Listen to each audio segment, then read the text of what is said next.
कलाकार कलाकार कलाकारच्या नावाखाली बाया नाचवायच्या ऑफिसेस मध्ये, आपण आपल्या मुलाखती देत फिरायचं, कोणाला तुला कसा निवडून येतो याला दम भरायचा, त्याला दम भरायचा, दादागिरी करायची, आणि मोठं प्रकरण असलं की मुख गिळून गप्प बसायचं.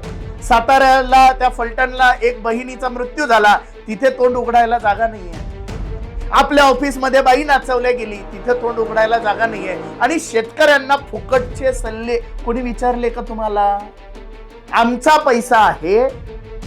इतरत्र तुम्ही लाडकी बहीण योजनेमध्ये हजारो कोटी कोणत्या टॅक्स पेअरला विचारून ही योजना आणलेली होती? हे जर तुम्ही पैसा उडवतात ना, आमचं सरकार हे देतोय, आमचं सरकार ते देतोय, आम्ही तर हे केलंय, आम्ही तर ते केलंय, अरे बाबा मी तर एवढा पैसा वरतून आणतोय. वरतून कोण? स्वर्गातून काय तुमचे पूर्वज देऊ लागले ते पैसा? वरतून आणताय, वरतून आणताय, वरतून फिरतून काही नाही.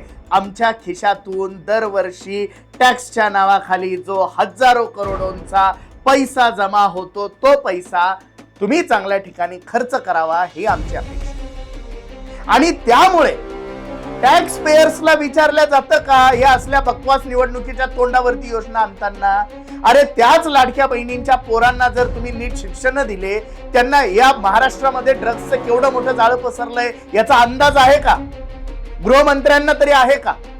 आणि तो ड्रग्सचा व्यक्ती, तो ड्रग्स विकणारा एवढा मोठा गुन्हेगार तुमच्या दवाखान्यातून पळून गेला, तुम्हाला काही स्वैरसूतक नाही त्याचं?